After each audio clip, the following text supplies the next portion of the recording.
It is an absolute just mishmash of different cultures, different languages. I can walk down the street at any time and I will hear English, Spanish, Llanito, Arabic, in particular Moroccan Darija. And then that's not even like including all the languages you hear from tourists visiting. As a language lover, I love it. Oh, Gibraltar sounds amazing.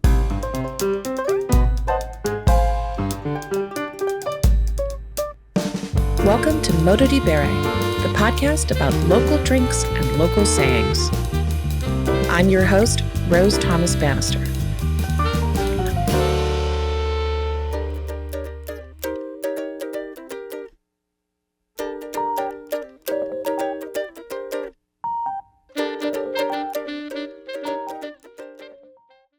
I'm so excited to be speaking with today's guest, Penelope Louise, a travel writer who lives in Gibraltar and reports on underrated destinations on her blog, The Flyaway Girl. Originally from Britain, Penelope speaks English, German, and conversational Spanish. She's currently studying Japanese. Penelope's work is focused on hidden gems around the world, which is her way of promoting sustainable travel. Penelope, welcome. Thank you. Before I start the interview with Penelope, I want to let you know that Modo di Bere is a listener-supported program. Please take a moment now to visit patreon.com/Modo di Bere to become a supporter today. Penelope, I'm so impressed by all your travels. I see on your blog and your Instagram, how many countries have you visited at this point? So I think last count, it was 61. I want to say. Wow. It's definitely 60 plus. I think it's 61. That's amazing. How many countries are there in the world? I feel like I'd have to Google that. Oh, no, that's a good question. That depends on what number you're using, because there are various ways of measuring how many countries there are. Like you've got the UN recognized countries, which I'm not going to state the number because I know I'll get it slightly wrong. Sure. Someone will absolutely call me out for that. But it's definitely over 200. So okay. No, I'm not quite at a third of the way there, but we're on our way there. Do you have that goal to visit everywhere? I would like to, but whether it's really feasible necessarily, then that's to be seen. I want to see everywhere in terms of the fact that I'd love to see everywhere, but I don't want to just visit a place for the sake of ticking it off a list. That makes sense. So, Penelope, how do you define sustainable travel and how does your work fit into that? For me, sustainable travel and sustainable tourism is just all about not having a negative impact on the place that you're visiting and on the world around you. It means completely different things to different people. So for some people, it's avoiding flying as much as possible. For some people, they much prefer traveling by train. And I'm also the same.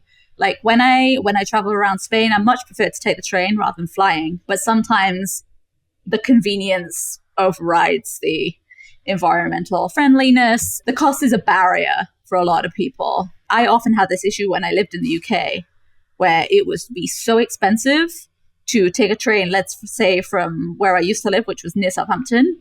I was looking at taking the train up to Leeds to visit a friend. It was cheaper for me to fly, which is absolutely wild to me. It shouldn't be cheaper to fly than to get the train. So for me, sustainable travel is all about not having any negative impact on the place I'm visiting and leaving a place, hopefully the same or better than how I came there. Whether that's by talking to local people and understanding more about how they want people to experience their destination, learning the language, which for me, I'm an absolute language nerd. I studied languages in university. I've taught myself languages just for fun. I was that child. So that's kind of what it is for me. And just finding the places, visiting the places that aren't necessarily on most tourist itineraries. When you say negative ways, what are some of the ways that people do have a negative impact or leave a place worse than, what should people avoid if they're trying to travel sustainably? There's a massive issue around the world at the moment of over-tourism, and it's not a new issue. A lot of people put it down to places going viral on social media, but in all honesty, maybe that's exacerbated it, but it didn't cause it in the first place. There's a lot of backlash put on influencers sharing places on social media and saying that caused the problem. And let's use Kyoto in Japan as an example. It's really been suffering from over-tourism in certain areas like Gion recently.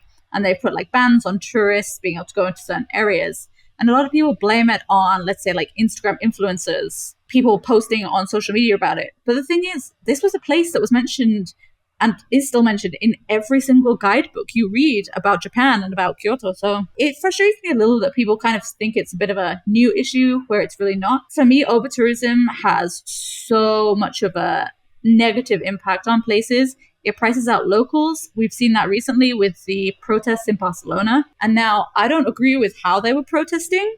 I don't agree with basically assaulting tourists to make your point. That should never be how it is. But I do understand where they were coming from in terms of we can't afford to live in the place where we're from, in the place where we work.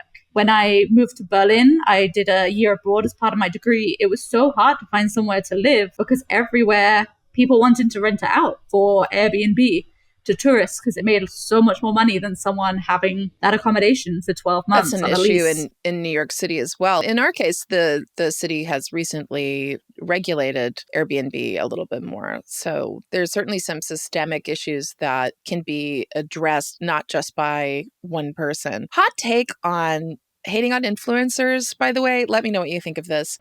I think we've got two things there that are really psychologically satisfying in terms of blaming someone. One is new technology, which for better or worse, right or wrong, is always a nice boogeyman, right? We're always like, that's it's always new. how it works. It's like, oh, cars are the problem when we went from horse and carriage.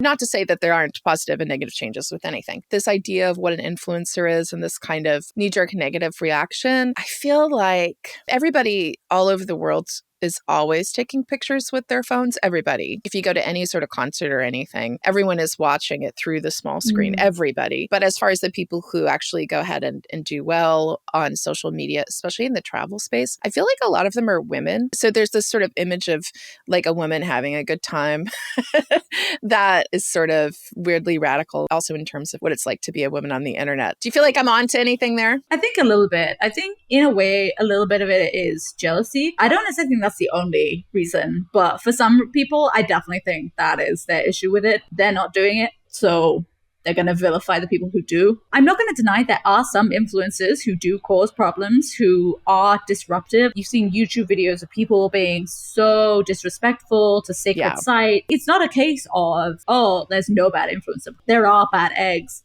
But you could say that for anything. It's the same when people vilify tourists. Like, tourists are bad, or in my case, British tourists are bad. We get such a bad rap. Yeah. I get such a bad rap as a Brit, and I'm like, no, I don't even drink. Don't even drink alcohol, okay? It's one of those things, like, you have a few bad actors, and people just tar everyone with the same brush, and it is unfortunate, and it's why a lot of us who are in, like, the travel influencing industry. I moved away from using the term influencer to describe my work 4 or 5 years ago because it started getting this seriously bad reputation and everyone just assuming you're just trying to get free things out of everyone. You're just trying to exploit hotels and things like that. It's this really weird vilification of influencers just by virtue of they're called an influencer.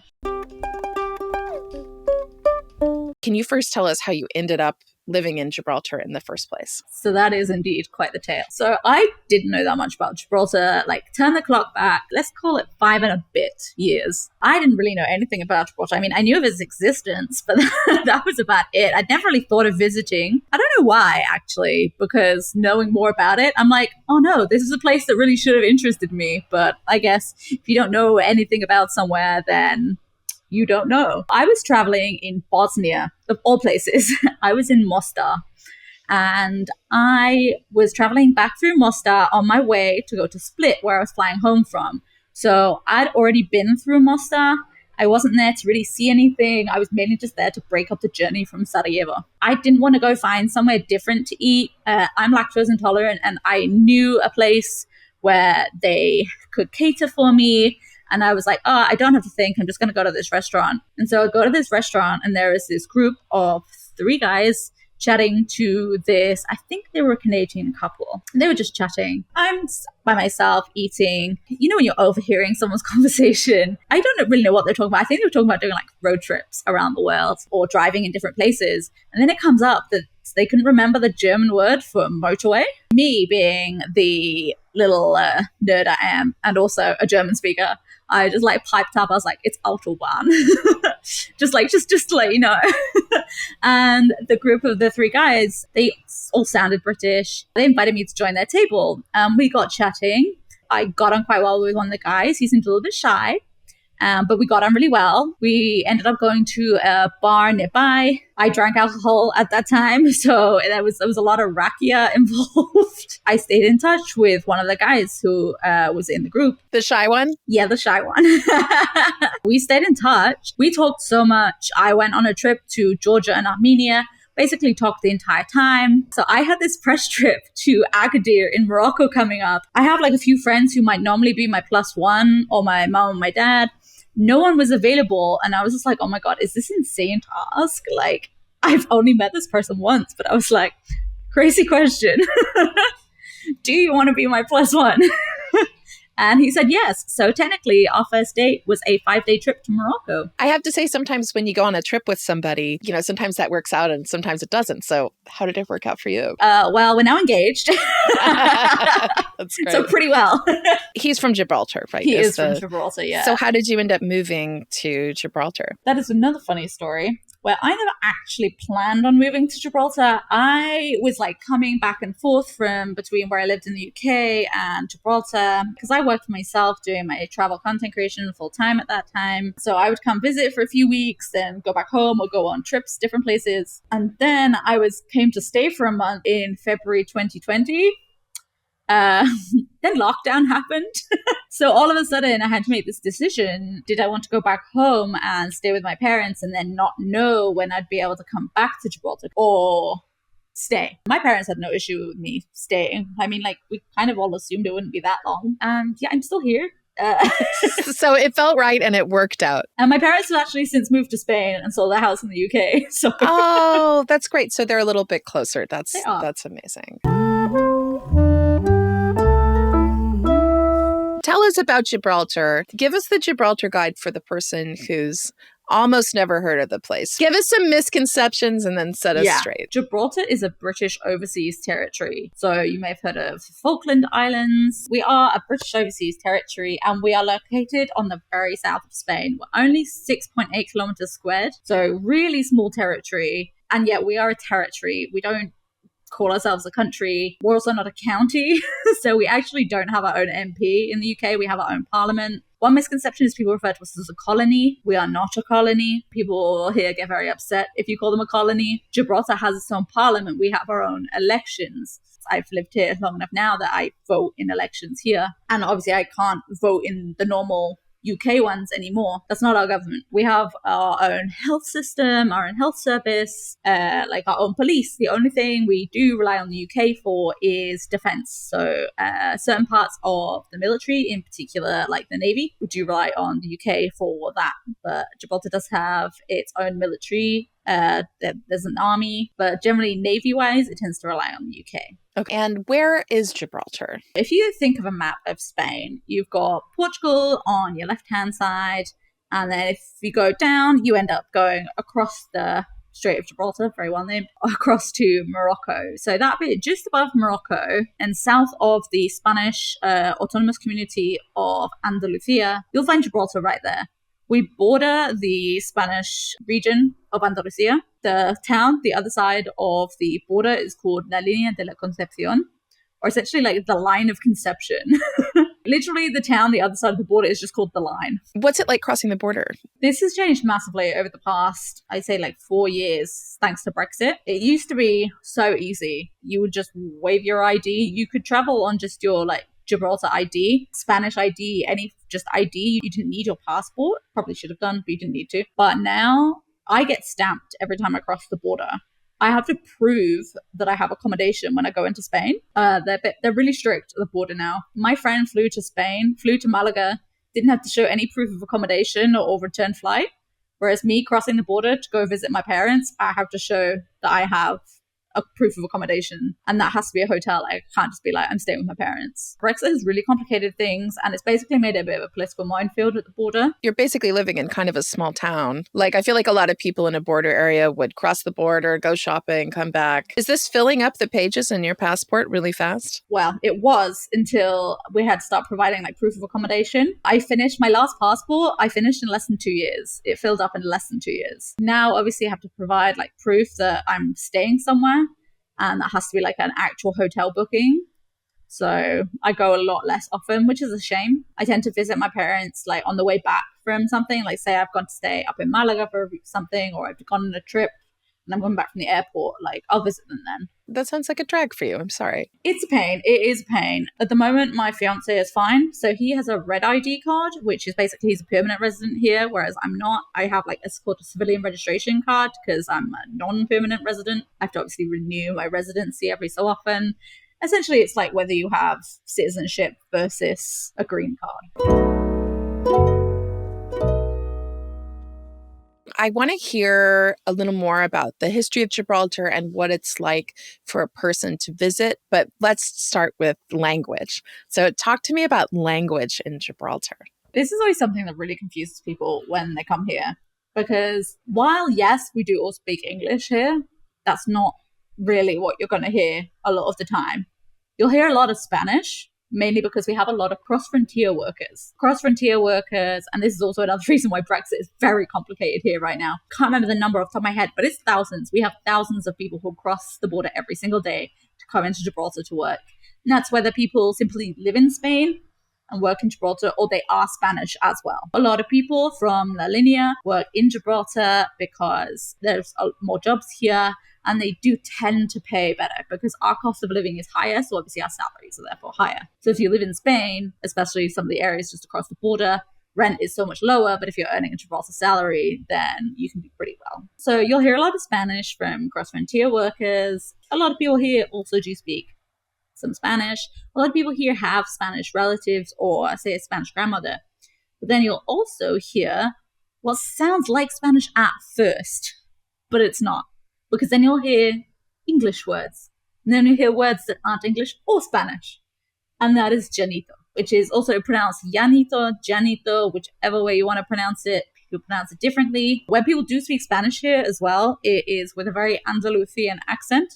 So the double L in Spanish is pronounced more like a J here. So you'll hear like calle instead of calle, botella instead of botella. It's quite a different way of speaking here. The language here is Llanito, and it is, I would say it is a Creole. I don't know if linguists would disagree with me putting that label on it, but in my unprofessional opinion, it's essentially a Creole because it is a language that has aspects of Spanish, in particular Andalusian Spanish, English in particular, British English, and then it also has aspects from languages like Judeo-Spanish, so Haketia, from Maltese, from Genoese, Ligurian dialect, even some, I believe, from Portuguese and Arabic and Berber. Like, there's so much, like, within this one language. Basically, it just grew out of all the different nationalities who lived here. We had a lot of people who came in from Genoa, I want to say around the 17th century. Yeah, it just developed out of that, and it is so interesting, but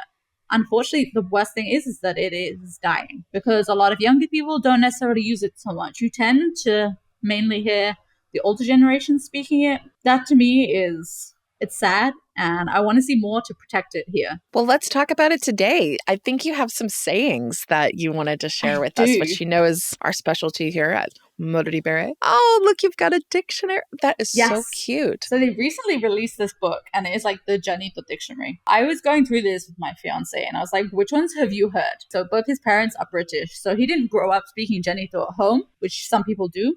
But he obviously heard it a lot in school. It's quite funny, the ones that he knows, because a lot of them are kind of like related to what you'd hear in school. So one of the first ones that he told me about was a phrase that, well, I suppose it's a word, and it's just poorish. There's not really any standardized way of writing Llanito, which is the other very confusing thing. So you'll see this written as like P-U-R-I-S-H.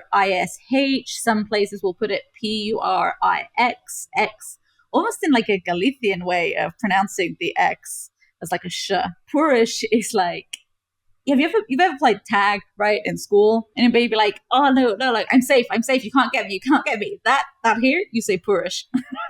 So instead of crossing your fingers, Yeah. you say poorish. Yeah. Oh, Yeah. that's funny. Do you know that what it means besides that use? I did look it up before, and it doesn't seem to have like doesn't seem to be like full evidence of where it's from.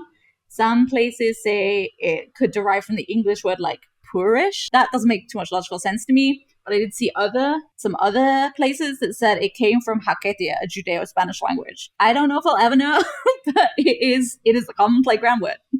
What other sayings did you find out about? So many.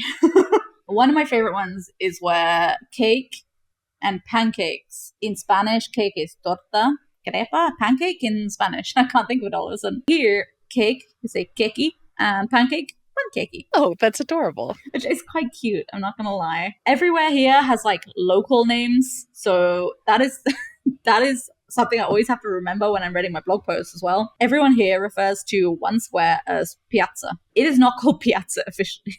Its actual name is John Mackintosh Square. But if you said, I'll meet you at John Mackintosh Square to someone, they would just look at you like, why are you being so formal? But if you say to someone, oh, I'll meet you at Piazza, and they're not from here, they're not going to find it on Google Maps. Right. What about in terms of like proverbs or kind of longer phrases, just to give us a little more sense of the language? Here was one. So I basically asked around a lot of my friends who are Llanito. I was like, tell me what like sayings that you guys would use or you guys know. So this is what one of my former colleagues actually suggested. The phrase is kicks pussy pega, which makes no sense in English or Spanish. And it basically means like, if you don't ask, you don't get. Apparently a lot of these kind of like sayings, they come from sayings that people use when playing the game of marbles. Oh, really? Which is the most random origin story I've ever heard. But the amount of times I was looking up stuff in the Llanito dictionary talking about it with my fiance, it was like from games of marbles. And why is everything from games of marbles? Well, I think if you don't ask, you don't get is pretty useful. Yeah. You can sit there being polite. All right, what else? One that I really enjoy, because similar way of saying this in Wales as well. A lot of their phrases in Llanito are basically taken from very literally translating Spanish. This one I love, and it's, I'll do it now a bit later. I'll do it now a bit later? Yes, yeah. Which is... that doesn't make sense. You can't do it now and a bit later. How does that make sense culturally? So apparently it comes from the Spanish ahora lo hago, and like now I'll do it. But then I don't really know how this has come to this, but I just love that it has. Oh, okay. So it does mean now, but lo hago became luego. Yeah, I think. So I'll do it now became now and later. I'll do it now a bit later. Oh, that's so interesting. Oh, no, but it does mean I'll do it in a bit. It doesn't mean I'll do it now. It means I'll do it later. Also, we're much more aligned with like Spanish timekeeping than we are with British timekeeping. I'll do it now is still later. So when you're in Gibraltar and as you're living there, how much Llanito do you hear as you're going about your life? Quite a bit. Obviously, if you're not from here, people aren't going to just speak to you in Llanito. Say, for example, if you're like ordering in a restaurant, you may be speaking Spanish because a lot of the hospitality staff tend to be from Spain. So it's a bit of a mix. Like some people will just use Spanish. Like I tend to just chat with them in Spanish, or occasionally if I don't know the words in Spanish, I will just like combine English and Spanish in one. Everyone knows, everyone understands. So pretty much people speak English? Yeah.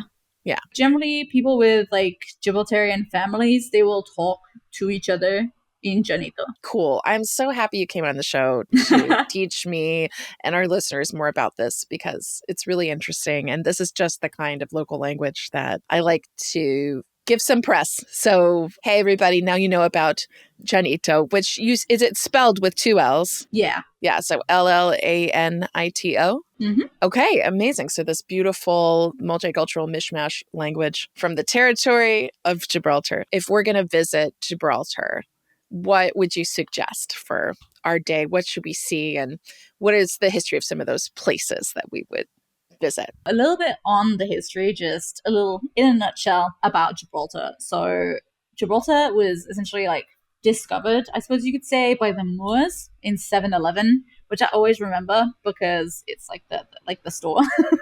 That was when the Moors came to Gibraltar and pretty much made the first places to live here, made the first, not really colony, but settlement, that's a better word. From the 8th century, it basically flip-flopped between being Moorish and being Spanish, like a lot of this region. If you know your Spanish history, then you'll know it was quite Moorish for quite a while, and then basically the Reconquista of the Spanish, the Catholic monarchs of Spain, basically taking back Spain and eventually pushing out the Moors. So with Gibraltar, it was Spanish, it was Moorish, it was Spanish, it was Moorish.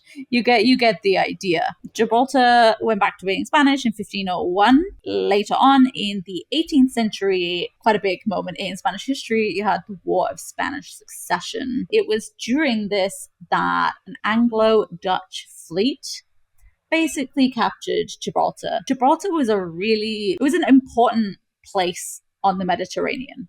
It was a very useful strategic location to have. Spain was distracted. Britain took it. Under the Treaty of Utrecht in 1713, Spain officially ceded Gibraltar to Britain. They also ceded a variety of other places, including places like Minorca. They also ceded Sicily, I believe, and other strange areas, including Spanish Netherlands, which I didn't know was a thing until I researched this more recently. Still today, Spain claims Gibraltar as their own, and obviously Britain claims Gibraltar as their own. It's a British overseas territory. So there is an ongoing dispute over the sovereignty. There's a whole variety of issues that come with that. Recently, I'm going to assume you're not really into your European football, but there was a recent issue where Spain won the Euros, and at their celebrations in Madrid, 2 of the players started chanting Gibraltar es español, which is a Francoist chant. So quite a problem, not ideal. They ended up getting sanctioned by UEFA. A big political minefield between the UK and Spain, and another reason why Brexit is very complicated. So it's not necessarily settled. No, not in the slightest. Like the government of Spain officially considers Gibraltar to be theirs, and Britain is illegally occupying, in their opinion. Wow. So when you say Gibraltar was important, why was Britain interested in it in the first place? Was it a geographic location or a resource? I believe it was because of its geographic location, like on the Mediterranean. Basically, if you control Gibraltar, you control the Strait of Gibraltar. Which is that passage between the southern tip of Spain and the northern tip of Morocco, that area. So I believe that's why it was. I'm not going to say I'm any kind of expert on the strategic importance, but I believe that's what it was, essentially. So what's the population of Gibraltar? The population's around 32,000 here. And then you also have people who are coming into work every day. So I believe it goes up to around maybe like 37,000 based on people coming into work. But don't quote me on those numbers. Thank you so much. I feel like I understand so much better what this place is, and sort of the question of like, okay, it's not Spain, but it's not a country. What's the status? Who controls it? So thank you so much for explaining that. So the next time I'm in Andalusia, let's say I want to make a day trip into Gibraltar, what should I see and what will I experience if I follow your travel advice? There is so much to see and do in Gibraltar. A lot of people just do a day trip. I personally think it's even better if you come and stay, because then you get to see more than just when the cruise ships come in or when the tour buses come in. Gibraltar in the evenings for me is so nice because then the big groups have left. For me, I highly recommend actually staying in Gibraltar if you're able to. But even if you're not, obviously the must is the Rock of Gibraltar, which is probably the best known thing about us, is that it's a giant rock. And with our Barbary macaques, or most people just call them monkeys, but they are Barbary macaques if we're going to be specific. Definitely go up the rock, and there's a variety of ways you can do that. So that's whether you decide you want to go hiking up the rock. Personally, not my thing. And if you're not feeling quite that energetic, you can take the cable car or you can do a taxi tour. So the Taxi Association here does rock tours, which is a really great way of seeing Gibraltar if you only have a short amount of time. I love a cable car. I'm already I know, imagining I myself. do love a good cable car. I'm a big fan. I'm a big fan of cable cars. They're fun. There's a really lovely restaurant up there, the Mons Calpe. They do weddings and wedding receptions up there as well. It's a normal restaurant. You can get drinks. You can go enjoy a meal up there, or I believe they do cream teas, which I really want to do at some point. Really nice place to go and have something to eat or drink. And then you've got the Skywalk, which was opened by Luke Skywalker. Wait, what? Yeah, so Mark Hamill, who played Luke Skywalker, opened attraction here called the Skywalk. So this is at the top of the rock, and it's a glass bottomed platform. I think it's around 300, 400 meters above the sea below. The views are amazing. You get incredible views from up there, and they called it the Skywalk, and they had Mark Hamill officially open it. Luke Skywalker opened the Skywalk. Oh, is it scary? Not for me, but I'm fine with heights. So tell me more about where this connects to. So if you're going out on the Skywalk, does it just go out over the water with the glass? Is it like a tunnel? Yeah, no, it's a platform that goes out over basically the side of the rock. So over the east side of the rock, you can see Spain out in front of you. You've got the Rock of Gibraltar to your left. Well, you're on it, but you have really good views of over the rock to your left. Then to the right, you can see Morocco. It is a really great place. And yeah, it's a glass-bottomed platform. If you're not good with heights, then it might not be for you. But I think it's absolutely great. It was opened in 2018. I just double-checked. It sounds like a beautiful view. So tell me more about these monkeys, the macaques. Yeah, so they're Barbary macaques.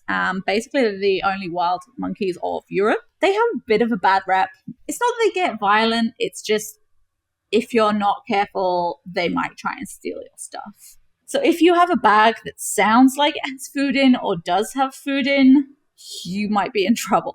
There are signs everywhere, so this shouldn't ever come as a surprise to tourists. When they go up the rock, there are signs that say, like, don't take food up. They are fed, but they're monkeys. They're going to try and steal your stuff. So they have a bad rap for stealing your snacks. Yeah, basically. What do they look like? How big are they? So you got the baby ones, which is so cute. I'm not sure what time of year, like, the babies are born, but it's the best time of year. They're so adorable. They're so diddy. Like the size of a kitten. Oh, well, so we'll find that and put it in the show notes so you can time your trip to baby macaque season. Yeah, I've got pictures. They are so cute, but like the adult ones, they can get a bit territorial, especially when there are babies. Like the mother might get territorial. Don't get too close. They are wild animals. The usual rules apply. There's a lot of signs that just say don't take food up the rock because a monkey will try and steal it.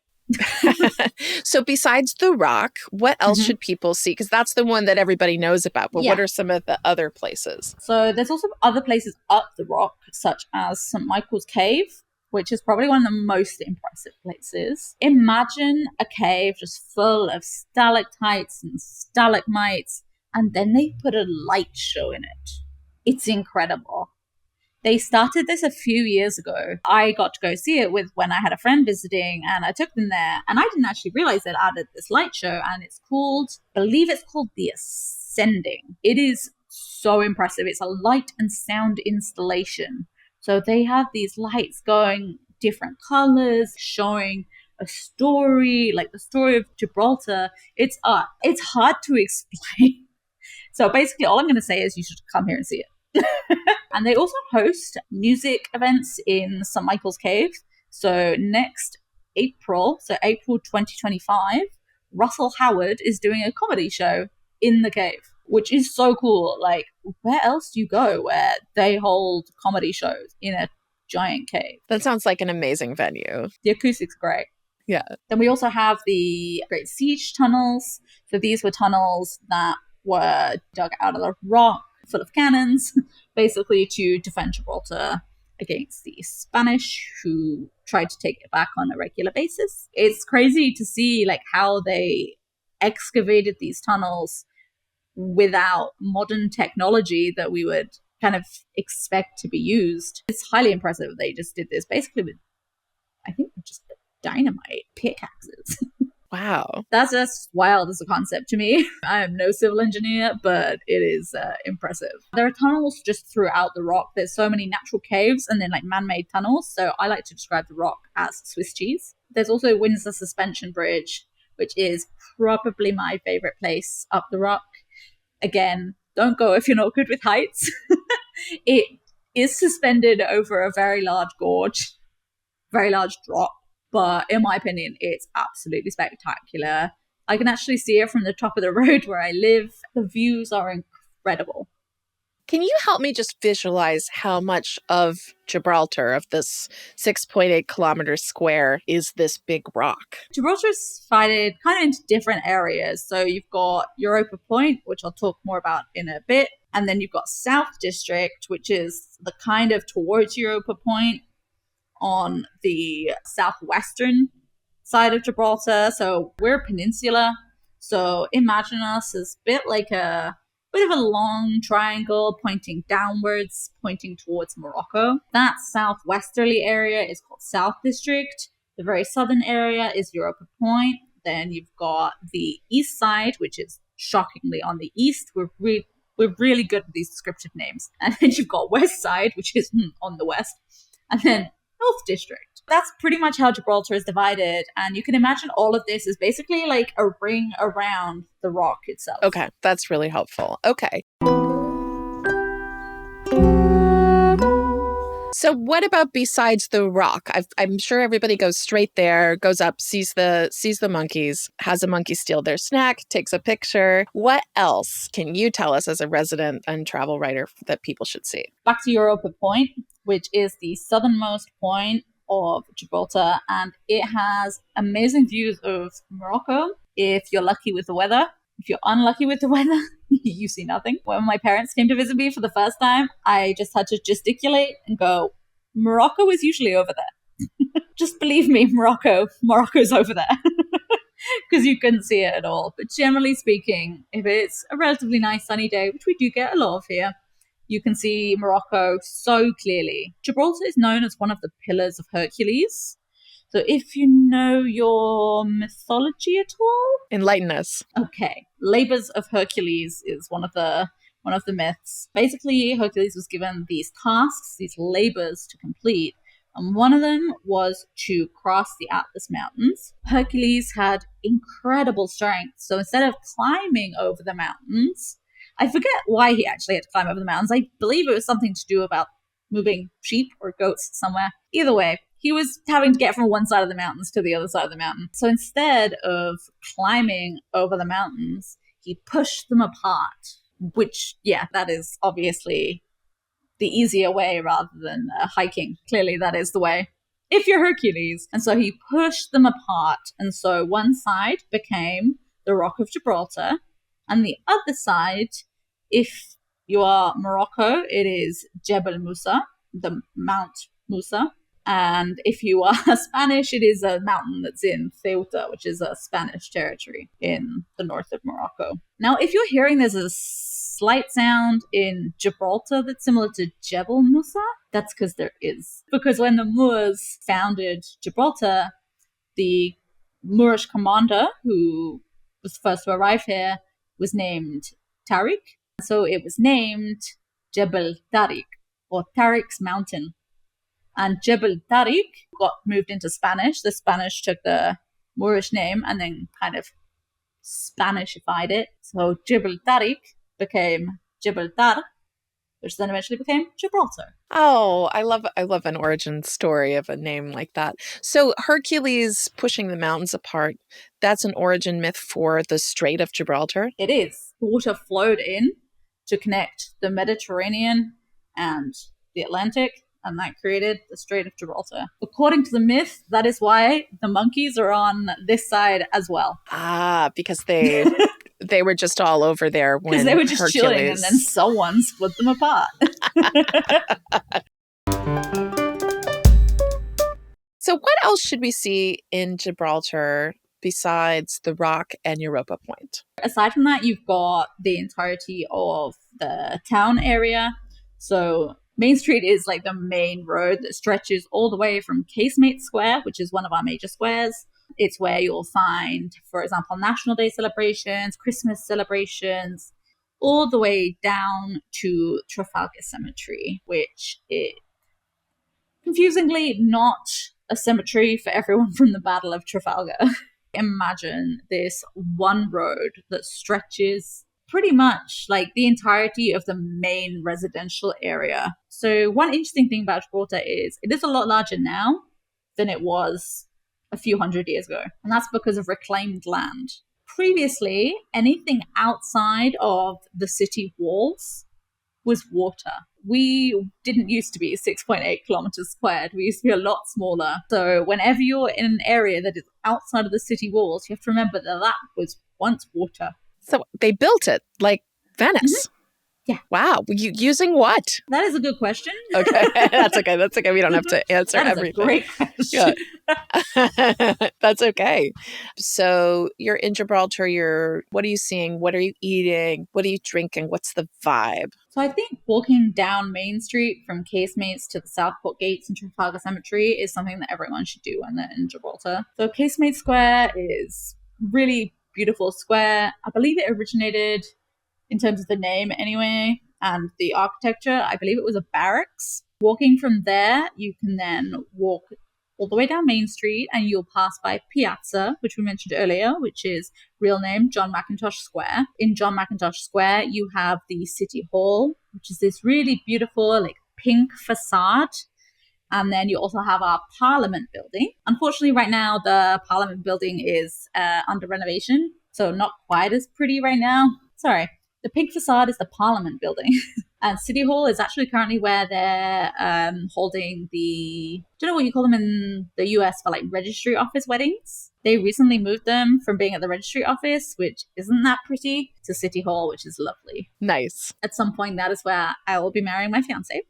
Oh, congratulations. What's the cuisine like and the eating and drinking, dining life? Like, what are you going to be ordering? Is it kind of like British food? Is it kind of like Spanish food? Is it its own thing? Los dos.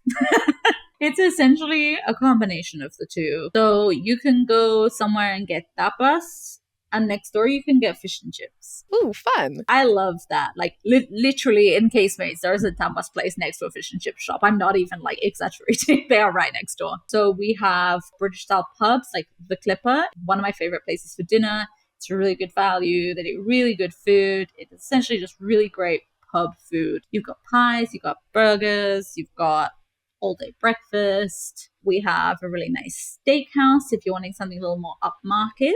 It's called Gaucho's. That is amazing. We've got some really great Indian places. Gibraltar has had a lot of people come from different areas aside from the UK. People tend to think of Gibraltar as, oh, it's just basically British expats. But that is not true at all. You have people who came from Spain to Gibraltar, and then you also have people who came, as I mentioned earlier, from Genoa. You have this Genoese population. They were predominantly fishermen. There's actually a specific area in Gibraltar, which is somewhere else you should definitely visit. That's called Catalan Bay or Caleta.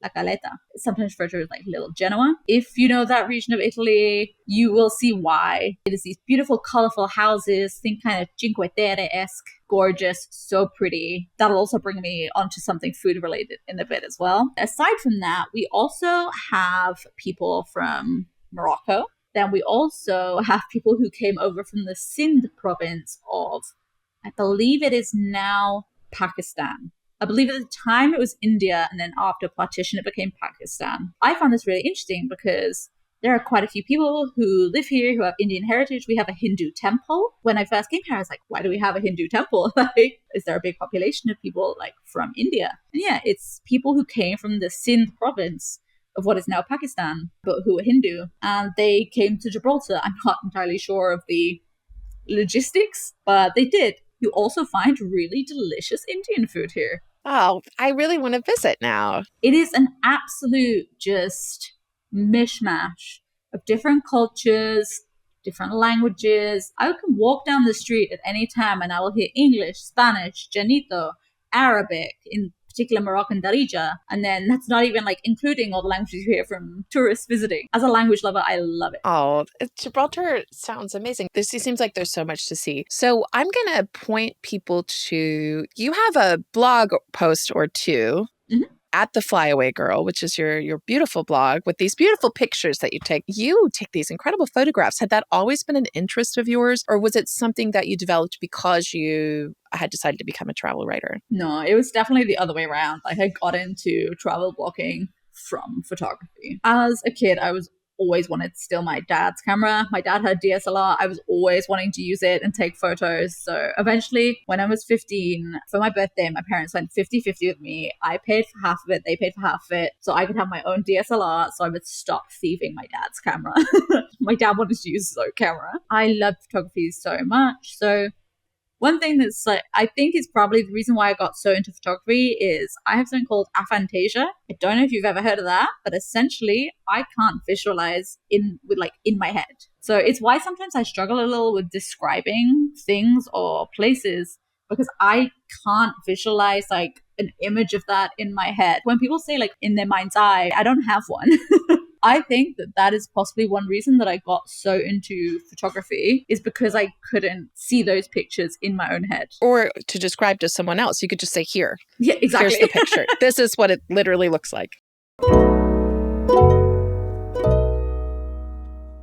Why don't you tell us a little bit about the posts that you've written on your website about Gibraltar specifically, and also tell us more about what people can get from your site and from your social media in terms of learning about the world and planning their own trips. I have 2 Gibraltar blog posts so far. I plan on writing more. Currently, I have one that's all about 10 amazing things to do in Gibraltar, and that includes a variety of things I've already mentioned, as well as some that I did not have time yet to mention on here, so definitely go read that if you're interested in learning more about what you can do here. For the people who want to do a day trip, I have a 1-day itinerary for Gibraltar, which is completely from a local's point of view, all the best places that locals know and how to basically see Gibraltar the best way, not fall for any tourist traps too much, basically just how to get around. We have a few quirks.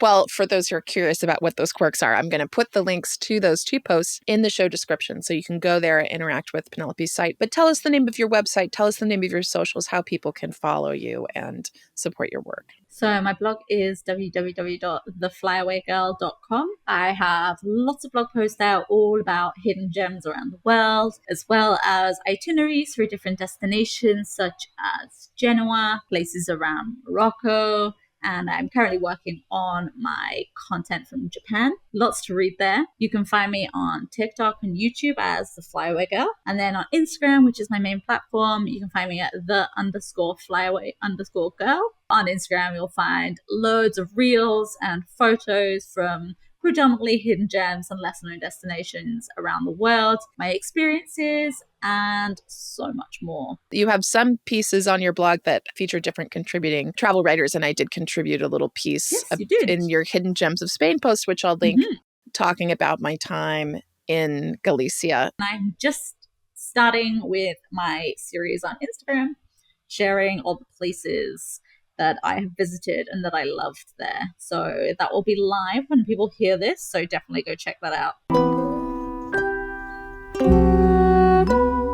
At this point today, where are you going next? On Saturday, I'm flying up to Barcelona. On Sunday, my fiance and I leave on an 11-day cruise. Just so exciting. This is in collaboration with Virgin Voyages. We're visiting some places that I've been to before that I'm really looking forward to getting to know the lesser known side of these. It's shoulder season and we'll be visiting Santorini and Mykonos, which are not new to me, but they are new to my fiance. In Santorini, we're going to be working with a local company to show the less touristy side of Santorini, the areas that tourists don't necessarily visit, beyond Ia and Fira, which are the main tourist spots that people tend to visit. My main reason that I'm so excited about this cruise is we are going to Corsica, Sardinia, and Sicily, which are 3 places that have been on my bucket list for so long. Oh. And I'm so excited to explore them. They're going to be linguistically so interesting, and the language nerd in me is just freaking out about this because Corsican, Sardinian, and Sicilian, amazing.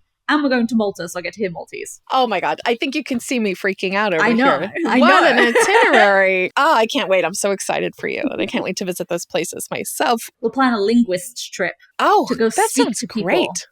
Yeah. That's basically what I do. Are there any local drinks, they don't have to be alcoholic, that you want to mention as we come to a close? I asked around for this one because I couldn't think of anything. So we do have 2 distilleries here. There's one that makes a local gin, so it's Campion gin. Campion is a flower that grows natively here.